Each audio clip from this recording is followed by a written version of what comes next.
SSP kitchen থেকে জানাই তোমাদেরকে অনেক অনেক স্বাগত। তো দেখো, আজকে আমি দারুণ স্বাদের একটা পকোড়ার রেসিপি বানিয়েছি।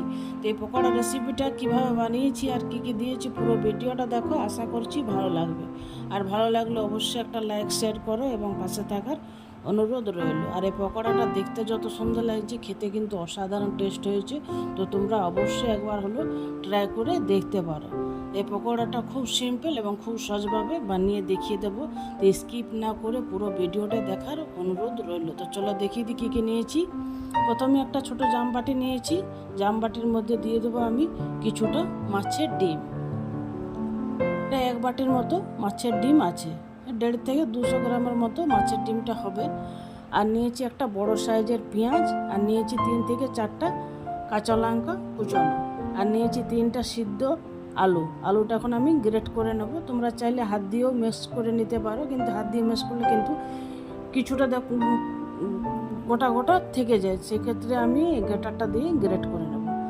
তো 3টা আলুই আমার গ্রেট করা হয়ে গেছে।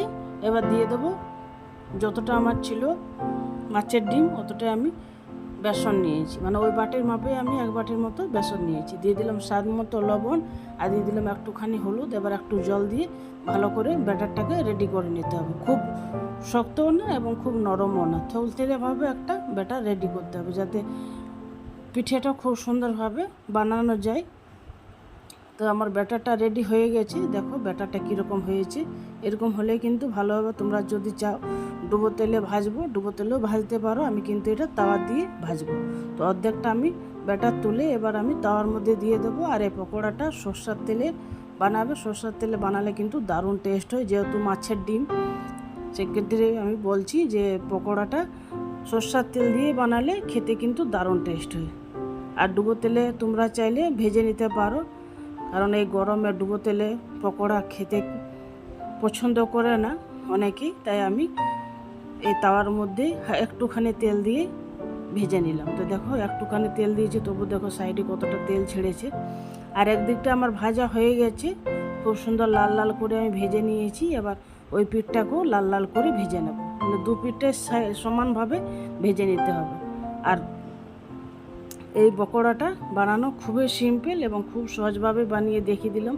দেখো দু সাইডটা আমি উলট পালট করে দেখিয়ে দিলাম। একটা ছুরি দিয়ে দেখিয়ে দিচ্ছি যে ছুরির মধ্যে কিন্তু কোনো রকমভাবে ব্যাটারটা লেগে যায়নি, খুব সুন্দরভাবে ভাজাটা হয়েছে। মোটা আছে কিন্তু ভাজাটা খুব সুন্দরভাবে হয়েছে, যেহেতু বেসন, আলু, পেঁয়াজ সব রকমের দেওয়া আছে। তোমরা চাইলে এটাতে আদা, রসুন বা আরও অনেক কিছু মশলা সেগুলো অ্যাড করতে পারো। যেহেতু আমি বাচ্চাদের জন্য করছি, তাই আমি বেশি কিছু মশলা এটাতে অ্যাড করলাম না। তোমরা চাইলে অ্যাড করতে পারো। তো একটা পিঠে আমার রেডি হয়ে গেছে।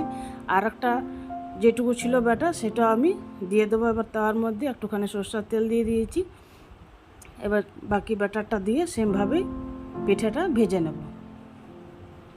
ডুবো তেল দিয়ে ভাজলে খেতে কিন্তু আরও টেস্ট হবে, কিন্তু এই গরমে ডুবো তেলে বা তেল পছন্দ করছে না অনেকেই, বাড়িতেও পছন্দ করছে না, তাই আমি তাওয়া দিয়ে ভাবলাম এই পকোড়াটা রেসিপিটা বানিয়ে তোমাদের সাথে শেয়ার করব। খেতে কিন্তু দারুণ টেস্ট হয়।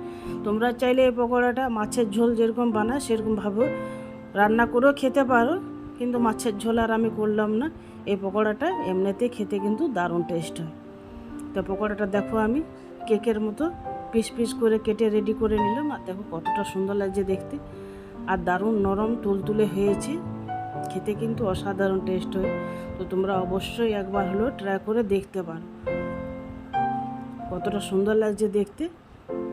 তো পুরো ভিডিওটা দেখার জন্য অসংখ্য ধন্যবাদ জানাই।